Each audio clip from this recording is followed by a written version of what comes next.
যোগীরা তারা সুখ দুঃখ সবই ভোগ করেন, কিন্তু তারা জানেন যে তারা হয়তো প্রকৃতি ধর্মের দ্বারা সত্য রজতম কিংবা কর্ম সংস্কারের দ্বারা সেই দুঃখ ভোগ করছে। আবার যাই ভগবান করুন যেন তার কর্ম সংস্কার আবার মার্জিত হয়ে যায়, এই সুখ দুঃখ থেকে, এই দুঃখ থেকে তার যেন অব্যাহতি সে লাভ হয়। এইরূপ ভাবে একটা কম্প্যাশনেট ফিলিং মানুষের ভিতরে হবে। কিন্তু সপরের দুঃখ দুঃখটা নিজে নিতে পারবে না, নিজে নেওয়া যায় না। পুত্রের যে দুঃখ, যে যন্ত্রণা পাচ্ছে, মা সে যন্ত্রণা নিতে পারবে না। তার সংস্কার দ্বারা তার ব্যক্তিগত একটা সংস্কার রয়েছে, ভোগ রয়েছে, সে ভোগটা তো বুঝতেই পারে। আমরা তো বাইরে থেকে যতটা হয় তাকে শান্ত, তাকে আরাম দেবার, তাকে শান্তি দেবার, তার যাতে দুঃখ কষ্টটা নিবৃত্ত হয় তার জন্য চেষ্টা করব, কিন্তু সে যে দুঃখ পাচ্ছে সে দুঃখ অনুভব করে।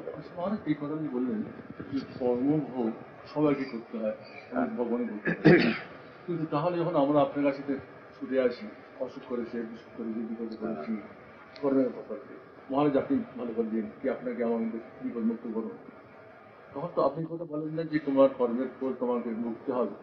আপনি তো অন্তত উপশম করেন, এটা তাদের কেন করেন? না, আমরা সকলেই বুঝতে পারি যে কর্মভোগী হয়েছে, হয়তো তার ভেতর আবার স্বীকৃত কর্ম রয়েছে যার জন্য সেটা ভোগটা কেটে গেল, এটাও হয়। কারণ এটা তো, হ্যাঁ, এটা তো প্রত্যক্ষ কেউ বলতে পারেন না, এটা একটা স্বীকার করে নিতে হয়। একটা রাজার ছেলে যমজ হলে, একজন অন্ধ হয়ে গেলে, একজন সর্বাঙ্গ সুন্দর হয়ে জন্ম, সেখানে একটা কজ দেখাতে হবে যে কি জন্যে একই ঘরে, পবিত্র ঘরে এলো, কিন্তু একজন বিকলাঙ্গ হয়ে গেল, একজন সর্বাঙ্গ সুন্দর হয়ে গেল। তখন তাই বলতেই হবে যে এর ব্যাকগ্রাউন্ডে নিশ্চয়ই কোন একটা কজ রয়েছে, যার এফেক্ট স্বরূপ তার এইরকম বিভিন্নতা হয়েছে। তখন স্বীকার করতে হয় যে, এবং শাস্ত্র সেটা স্বীকার করেছে। কাজী আমার লজিকের সঙ্গে শাস্ত্র যে বাণী সেটা যদি মিলে যায়, তাহলে আমার জন্য এটা ঠিক, এটাই হতো ফ্যাক্ট।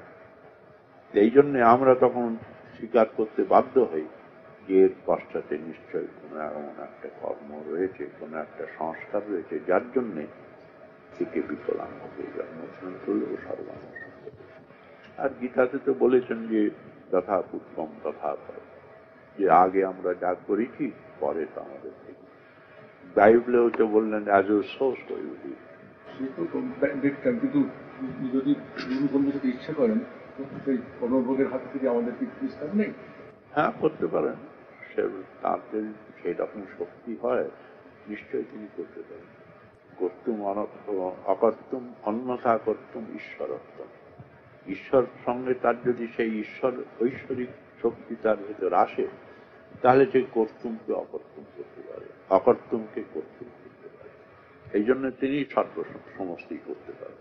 কিন্তু সেই স্তরে ভগবানের সঙ্গে আমাদের তাদাত্ম্য সম্বন্ধ হচ্ছে, তবে আমরা এটা করতে পারি। আর তা না হলে আন্দাজি ঢিল ছোড়া কোনো লিখে ভাগ হয়ে গেল, করতে লাগলো। একটু মন বলো না, আমি আপনি একবার বলেছিলেন যে অনেক সময় দুজনে কখনো সকাম প্রার্থনা করবে না, খালি বলবে দাই উইল বি ডান, বড় মনের সঙ্গে ঘুমাতেই আনন্দ, তাকে কিনে নিয়ে দেবে। কিন্তু আমরা তো সাধারণ মানুষ, আত্ম হলেই তো লোকে দৌড়ে আসবে যে একদিক থেকে আমি আমাকে উদ্ধার করি। তার ভেতরেও ভক্তি থাকা যায়। ভগবান বললেন চতুর্বিজা ভজন্তে মাং জনা সুকৃতি অর্জুন। সুকৃতি না হলে ভগবানের প্রতি বিশ্বাসই হবে না, ভক্তি হবে না। এই জন্যে সুকৃতি ব্যাকগ্রাউন্ডে চাই। তার ভেতরে চতুর্বিজা ভজন্তে মাং আর্ত জিজ্ঞাস অর্থার্থী জ্ঞানী চ ভারতস্ব। এই জন্যে সুকৃতি ছাড়া ভগবানের প্রতি বিশ্বাস হবে। ভগবানের প্রতি বিশ্বাস হওয়া সত্ত্বেও, যেমন সুদামাকে তার স্ত্রী পাঠালেন যে তুমি শ্রীকৃষ্ণ ভগবান, তুমি যাও সেখানে গিয়ে তুমি যদি ধন কিছু নিয়ে এসো। সুদামা সেই আরতি হয়ে ভগবানের সেই বিশ্বাস হলো যে তিনি কর্তুম অকর্তুম সবই তিনি করতে পারেন, আমার এই দুঃখ দারিদ্র নিশ্চয়ই তিনি মোচন করতে পারেন। এই বললে তিনি সেই খুদখানা নিয়ে ভগবানের দর্শনে গেলেন। তার এই বিশ্বাসের ফলে ভগবান তার দুঃখ দারিদ্র সমস্ত মোচন করে দিলেন। এই জন্যে ভগবান তিনি কল্পতরুর মতো। আমরা যদি তার প্রতি অদম্য বিশ্বাস নিয়ে, ভক্তি নিয়ে, অনুরাগ নিয়ে আমরা তার কাছে যা প্রার্থনা করি, তবে তিনি বৈষয়িক যা কিছু পূর্ণ করেন তার ভেতরে তার ভক্তির তারতম্য সেখানে রয়েছে। আত্মবিজ্ঞাস অর্থাৎ কি, এর ভেতরে তারতম্য রয়েছে। জ্ঞানীচ ভরতর্ষব তেষাং জ্ঞানী নিত্যযুক্ত এক ভক্তি বিশিষ্ট। জ্ঞানী আর কিছুই চায় না, সেই জানে যে ভগবানই আমার সর্বস্ব। তিনি আমাদের দুঃখই যান, কষ্টই যান, প্রহ্লাদের মতন কত দুঃখ, কত নির্যাতন, কত পরীক্ষার ভেতর তাকে ভগবান ফেললেন, কিন্তু সর্বেতেই ভগবানের প্রতি বিশ্বাস তার কিছুতেই করল না, পরন্তু প্রত্যেক পদে পদে সেই বিশ্বাসটা বেড়ে গেল। এই জন্যে দ্রৌপদীকে যখন ভগবান বর দিতে চাইলেন, তিনি বললেন যে আমাকে তুমি খালি দুঃখ দাও, তাহলে যখনই দুঃখ পেয়েছি, তোমাকে দেখেছি, তখনই তোমার সান্নিধ্য লাভ করেছি। এই জন্যে যে আমাকে যদি তুমি কিছু বর দাও, তা আমাকে তুমি সর্বদাই দুঃখ দাও, কারণ দুঃখের ভেতর তোমার প্রতি আমার মন একবারে অন্তর্হিত হয়ে যায় তোমার সাথে। এই জন্যে দুঃখ বা সুখ যেটা সবই হলো রিলেটিভ। যে এক দৃষ্টি দিয়ে যেটাকে দুঃখ বলছি, আর এক দৃষ্টি দিয়ে সেটাকে সুখ বলা যায়। যেমন একজন ম্যালেরিয়া রোগী হয়েছে, সে দেখো ওই একটা উত্তাপে সে সেখানে বসে আছে, তার কাঁপছে, তার কাছে সূর্যটা তখন, উত্তাপটা তার কাছে কত মনোরম। এই জন্য সমস্ত রিলেটিভটা, যেটাকে আমরা সুখ বলছি, অ্যাবসলিউট সুখও কিছু নেই, অ্যাবসলিউট দুঃখ কিছু নেই। এক দৃষ্টিতে তুমি সেটাকে দুঃখ বলছে, এক দৃষ্টিতে সেটাকে সুখ বলছে। এই জন্যে বিচারের দ্বারা এই সব, কিন্তু অন্তরের যখন ভগবানের প্রতি যদি তার অদম্য বিশ্বাস থাকে, তখন সে চায় যে আমি আর কিছু চাই না, আমি একমাত্র। যেমন রামকৃষ্ণ পরমহংস বলছেন যে মা এসে যদি তুই জিজ্ঞাসা কি, তখন তুই বলবি একটা কলেজ করে দে, একটা মঠ করে দে, একটা মন্দির করে দে, এইসব কি তুই বলবি যে আমাকে তুই তোমার চরণে অনন্য ভক্তি কর, আর আমি কিছু চাই। মানুষের প্রতি যখন আমাদের সংসারের প্রতি বিচারের দ্বারা, সৎসঙ্গের দ্বারা, অনুভবের দ্বারা, শিক্ষা পরীক্ষার দ্বারা যখন আমরা বুঝবো যে জগতের ভেতর যা কিছু চাইব সবই আমাকে পরিত্যাগ করে যেতে হবে, কিছুদিন সেটা ভোগ করলাম, বৃদ্ধকালে সেই ভোগ্য বস্তুই আমি ভোগ করতে পারছি না, তখন সেটা দুঃখ হয়ে যায় আমার কাছে। এই জন্যে এই বিচার দ্বারা, সৎসঙ্গের দ্বারা মানুষ যখন বুঝতে পারে যে একমাত্র শরণ্য হলেন ভগবান, সেখানেই আমাদের শাশ্বত শান্তি, সেখানেই আমাদের পূর্ণতার প্রাপ্তি। এইভাবে যদি তাকে একান্ত রূপে ধরতে পারে, যে কান জ্ঞানী নিত্যযুক্ত এক ভক্তির বিশিষ্ট, যে এতে আর কিছুই চায় না, সে হলো আমাদের নিত্যযুক্ত, সে আর কোনো বস্তুতেই যুক্ত না। এইরূপ ভাবে যদি আমরা জীবনের প্রতি ভগবানকে বরণ করে নিতে পারি, তবেই আমাদের সমস্ত দুঃখ, কষ্ট, অশান্তি একেই যখন বুঝবো যে ইনি হলেন ঈশ্বর, এবং তার চিন্তা করতে করতে যখন ঈশ্বরে আমি লীন হয়ে যাব, তখন আমার আত্মায় পরমাত্মা হয়ে যাবে। আবার পরমাত্মা ঈশ্বর ব্রহ্মে লীন হয়ে যাবে, ব্রহ্মের ছাড়া আর কেউ নেই, ব্রহ্ম হলেন সবচেয়ে বেশি। সেই ব্রহ্ম যখন আমরা হয়ে যাব, তখন সমস্ত জগৎ, সমস্ত যা কিছু দেখব, স্বপ্নের ভেতরে আমরা যেমন জগৎ সৃষ্টি করি, কত রকম দেখি, যেই আমাদের ঘুম ভেঙে যায়, অমনি সমস্ত কোথায় লয় হয়ে যায়। টাকা পেলাম, খুব হাসলাম, খুব আনন্দ হলো, উঠে দেখি যে টাকাও নেই, সে আনন্দও নেই, সমস্ত একটা। এই জন্যে যে সংসার স্বপ্ন তুল্যহি রাগদ্বেষাদি সংকুল সকালে সত্যবোধ ভাতি প্রবোধে অসত্যবোধ হবে। যে সংসারটা কি, সংসার স্বপ্ন তুল্যহি, ঠিক স্বপ্নের মতো। রাগদ্বেষাদি সংকুল, ভালো বস্তু পেলাম, সেখানে অনুরাগ হলো, কেউ আমাকে স্বপ্নের ভিতর দুঃখ কষ্ট দিল, তার প্রতি একটা রাগ হয়ে গেল, রাগদ্বেষ আদি সম্পূরক। সংসারের ভেতর আমরা তাই দেখছি, কাউকে ভালোবাসছি, কারণ তারা আবার দুঃখ পেয়ে তাকে আমি শত্রু বলে জ্ঞান করি। এই নিয়ে আমরা তো জগতের ভেতর বিচরণ করছি। এটা ঠিক স্বপ্নের ভেতর আমরা যা দর্শন করি, জাগ্রত কালেও ঠিক চাইবে।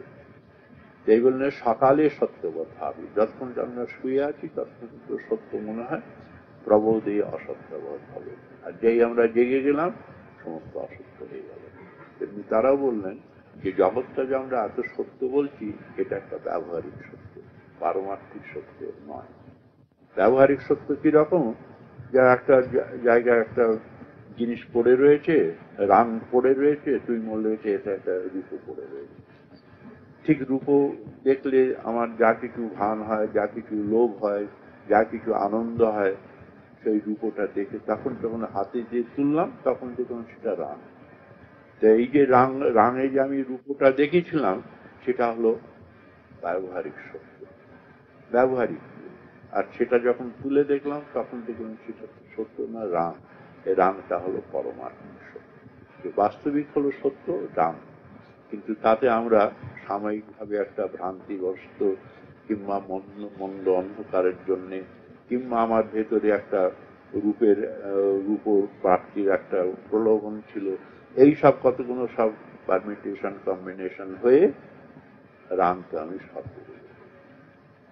এই জন্য ওরা দৃষ্টান্ত যে সুক্তিতে রজত জ্ঞান, রজ্জুতে সর্প জ্ঞান, এ সমস্ত আকসারই আমাদের হচ্ছে।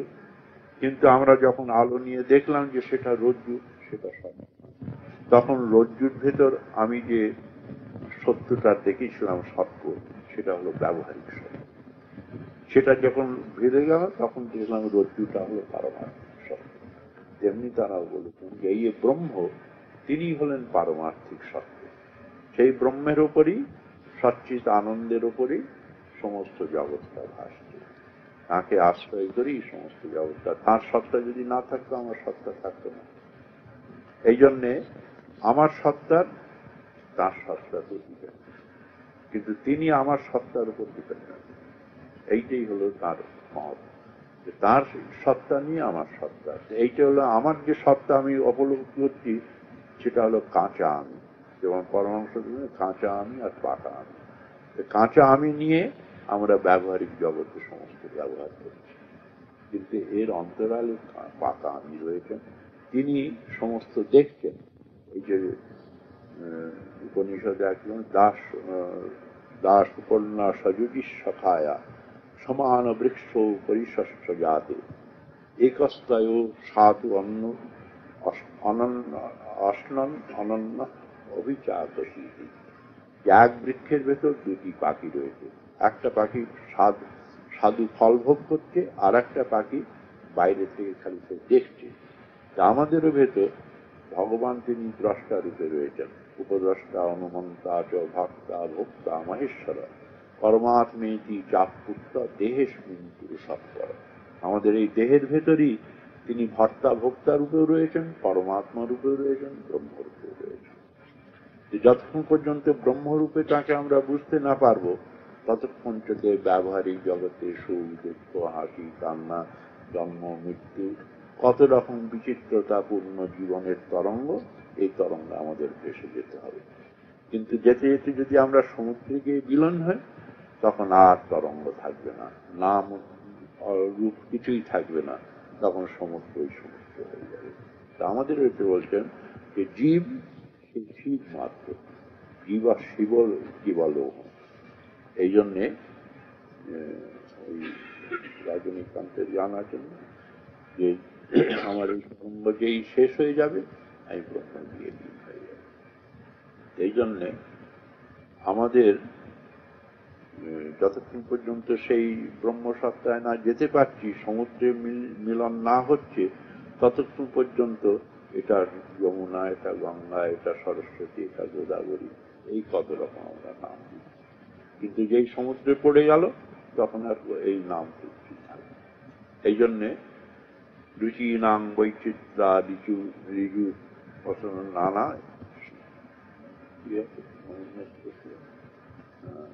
রুচি নাম বৈচিত্রা ঋজু পটল নানা নিনামেকো গম্যস্তমসি কর্ণবৈব, একমাত্র সমস্ত আমাদের জীবনের গতির অবসান হবে যখন আমরা ভগবানকে পাই। তাহলে আমাদের প্রত্যেক জন্মে কত জন্মে হাসি কান্না ভেতরে এসেছি, আবার এই সুখ দুঃখ বহ এই জীবনের ভেতর আমাদের কতবার ভাসতে হবে। কিন্তু তথাপি যদি আমরা ভগবানকে না পেলাম তাহলে এইরকম গতাগতি জীবনে এইটাকেই চক্র বলে, সংসার চক্র। এই চক্রের ভেতর একবার উঠে যাচ্ছে, একবার নিচে যাচ্ছে। চাকা যেমন একবার উপরে যায়, একবার নিচে যায়।